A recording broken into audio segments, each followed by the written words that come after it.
Hello friends. So today's gonna be a little bit of an interesting video, a little nerdy. It's been a minute just because I want to film more stuff outside. I hate always being stuck at a desk when it's cold out. It's not exactly sunny and 75, but it's sunny, a little windy, about 30 degrees. Feels less than 30 because of the wind, but we're going with it. Today, I want to talk about something that has become a little hobby of mine just from working in the industry for a little bit, and that's on the topic of my home internet, so my Wi-Fi that I have at home. And I'm going to turn a little bit, maybe the wind's not as bad. That's a little better. So I spent almost 2 years working for an internet company, and so everything that I'm talking about, everything that I've done here is stuff that I learned from working in it. So that's kind of what we're going to talk about today. And most of this, pretty much everything that I have here at my house is stuff that I've done myself. I installed the service, I set up everything. The only thing that I didn't do is mount the antenna on the tower where I get my service from. I wanted to, but at the time I had other stuff going on, so someone else did. But that's not the point. So with that aside, a little introduction for those who may not know or don't know anything about internet. Today's day and age of internet, there's basically two different types of internet providers. There's regular ISP, which is your internet service provider. That's your fiber, that's like your T-Mobile or your Verizon in-home internet services like that. And then there's also a wireless internet service provider, or a WISP, and that's people that broadcast it wirelessly, point to point. The antenna has to see wherever the broadcast is. So how I have it at my house, I'll show you here. This is where the magic starts. This is my my AP that receives the signal for my internet at home, and then the actual broadcast, I don't know if you can see it very well on the camera. Right there is a harvester. It is almost half a mile away. That is the broadcast for my internet. So it comes from the broadcast and then it goes to my AP that's here on the house. So that AP in particular, that is a Ubiquiti Wave. It's not a Pro, it's the first ones that they did. It's called a Ubiquiti Wave. And so the nice thing about these ones, I can talk to you about that. A lot of APs, especially Ubiquiti ones, all of them operate in different frequencies. What's nice about that AP, it's a 6 gigahertz AP, meaning it operates in the 6 gigahertz frequency range. But so what's cool about that particular Wave AP is it has that 6 gigahertz radio in it. But a thing about 6 gigahertz, it doesn't like the rain very well. So it's called rain fade, that if it's raining super hard, it's going to interrupt your service. But what that one does is it has a 5 gigahertz backup radio in it. So if it's raining super hard, you're still going to have internet because that 5 gigahertz backup radio takes over where the 6 gigahertz isn't producing any download or upload speeds whatsoever. It's not always going to be as fast, but depending what your speeds are set at by your service provider, you may not notice it at all. So that's where my internet starts, is at my AP that is out here on my garage. Now, the next part of it is actually in the garage. So if we go in here, so the next part of this is actually set up in here. This is a small Pelican box, or it's actually a bigger one. They're actually called Apache boxes. They're from Harbor Freight. I believe this is an Apache, I want to say it's a 5000 or a 6000. It's one of the bigger ones. But this is an Apache case that I mounted in my garage that I turned into my network box. So this is the case, and I don't know if you can see the Ethernet cables that I have wrapped around it. So if I open this bad boy up,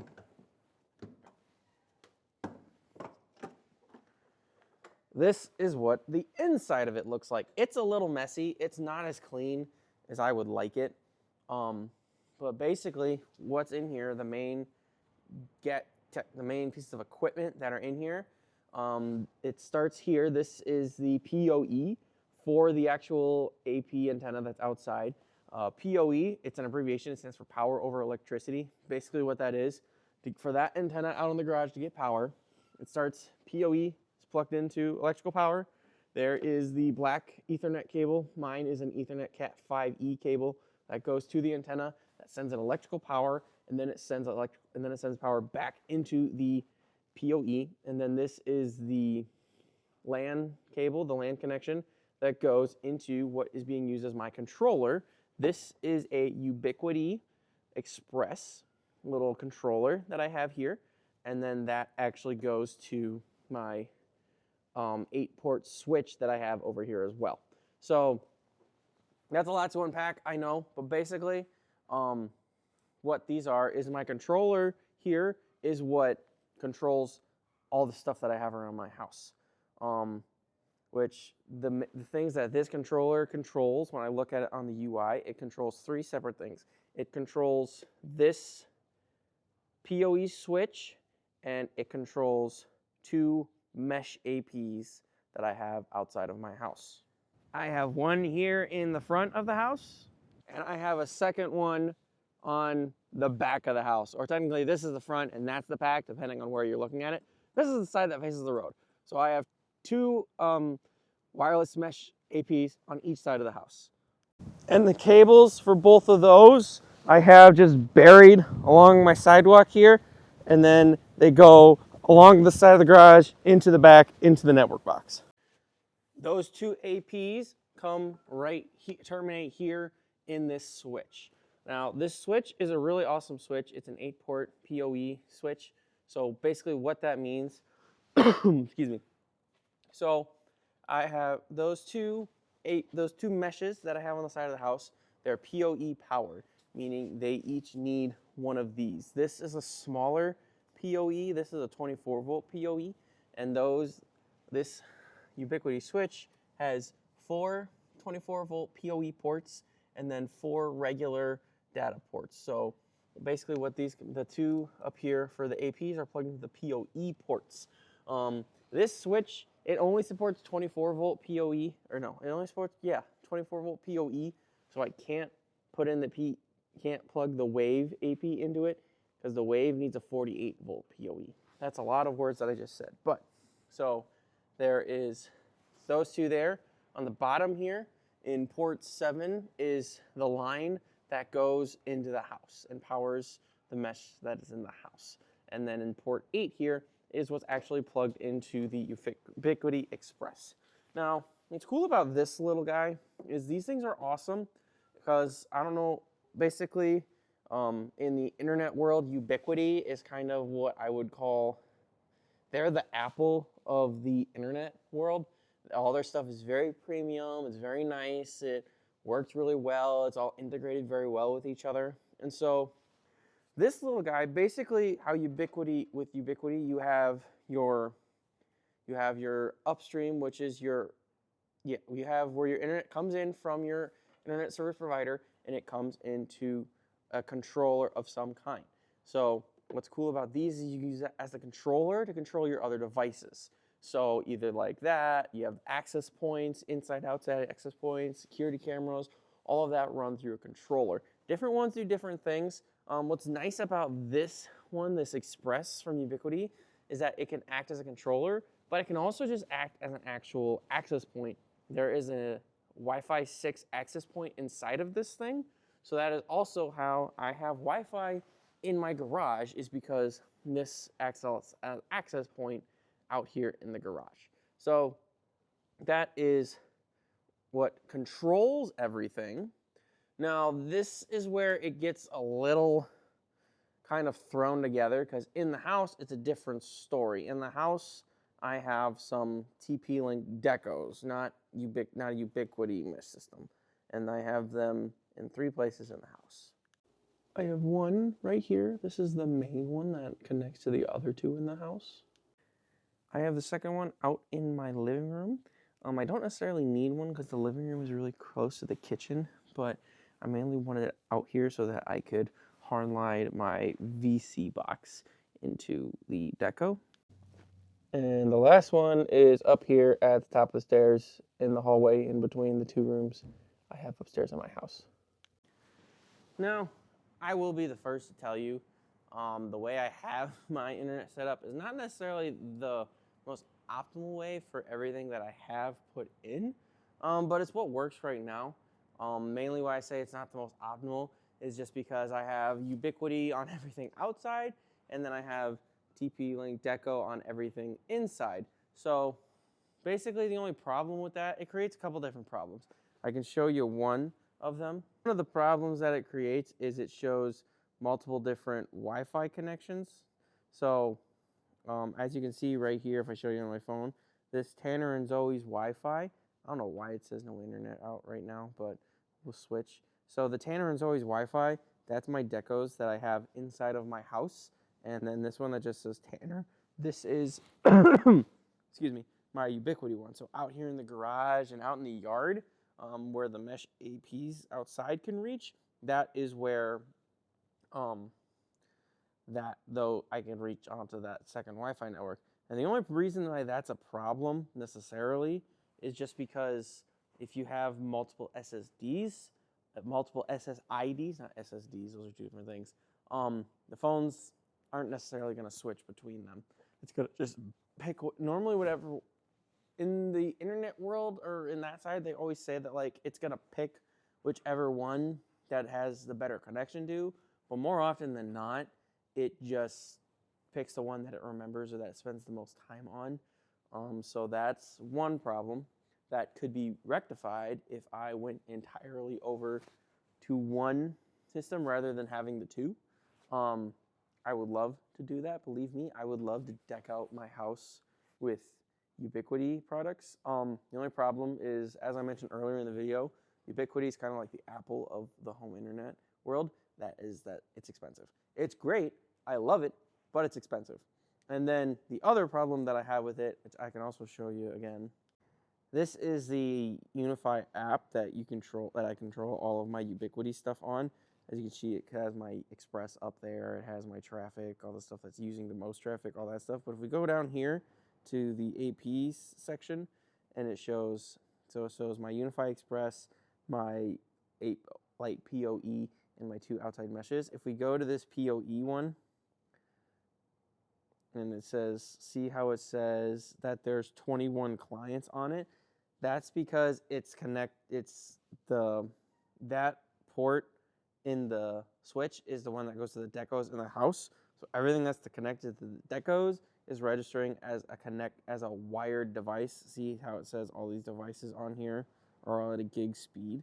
That's not true. It just says that because they're connected to the decos that are in the house. That really isn't a problem, only in the fact that if you want to like look at all that and see like what's pulling the most data, what's actually connected, what's not connected, it can skew it quite a bit. And so that's the thing. And you can't necessarily fix it either by naming them the same thing. That won't work at all. Like if I named both the Ubiquiti and the Deco, like our Wi-Fi in the house is Tanner and Zoe's Wi-Fi. If I named them both that would just cause so many conflicts between devices because there wouldn't just be one network, there'd be two. And then they'd be fighting over which one to connect to all the time. I've seen it happen, and it's not pretty. It's not fun to fix either. But yeah, those are some of the things. But other than that, I like it. Having the network box in my garage, it's not necessarily the most optimal place for it, just because if I ever need to work on anything on this end, I have to come outside to the garage to do it. And right now, where you can't tell by it outside because most of the snow's gone, but it's February, it's not super warm outside, so that's not convenient. But I like having the box like this just because this is kind of, I would say, my hillbilly version of having a server rack, which I think would be super awesome to have. And I do have plans for my internet setup in the future. Like I was saying, I'd really love to just switch over to Ubiquiti entirely, so get rid of those decos and replace them with Ubiquiti products. But that just means I'm going to have to shell out some money that I'm not ready to shell out yet, just because I have other things going on right now that I can spend my time and my money on more important things. But that aside, stuff that I would love to replace stuff like those APs out there. I would love to replace with the newer versions of them, the Wi-Fi 7 ones. Ubiquiti not that long ago also dropped their Express 7 and their Dream Router 7, which the Express 7 is just the Wi-Fi 7 version of that Unify Express that I have in the box out here. And then obviously the Dream Router is actually a home router that you can connect to it. It's all very nerdy that I could get into it, but I'm not going to. But I just wanted to talk quick about my setup. And then so yeah, the way that I have it in here, I put everything in, I ran all the cables. And so this is just the way that it works for me, because it's appealing to my wife, first of all, who didn't really want all this in the house, didn't want to see it. She was more like, I don't care what you do, I just don't want to look at it, and I don't want to have to mess with it. So if I don't have to see it, that's fine. It's a little bit renter friendly, because my landlords are a little bit more strict on what I do in the house rather than in the shed, which is totally fine. I totally understand. They're very reasonable people, and I'm very happy renting from them. And it's just what I had laying around, because some of this is stuff I bought some of it, like I bought the Express 7, I bought the Decos, but some of the other stuff I bought from work when I worked at an internet company, and so that's why some of it's even, there would be times like the meshes that I have out there, we used to sell those at the company that I worked for. We'd install them for customers, and then sometimes they'd either upgrade them or they decided they didn't want them, and they would give them back, even though they paid for them. I never quite understood them, but they'd give them back, and then my boss would just come in some days and be like, hey, this is free if anybody wants it, and he'd leave it on the table. And that's where I got a lot of this stuff from, was the free pile on the table. So that aside, that's the gist of it. This might be an ongoing thing that I talk about, is just my internet. But yeah, that's kind of just the small backdoor into this little nerdy side of the internet that I am kind of, it's one of the hobbies that I've picked up in the last couple of years, just because I find it very fun to learn about. But yeah, that's all I have for this video. Hopefully pretty short, but let me know what you guys think. If you have any questions, comments, concerns, leave it down in the comments below. What are your guys' preferences on home internet? Do you even care? Let's talk about it. I'll catch you guys in the next one. Stay safe out there.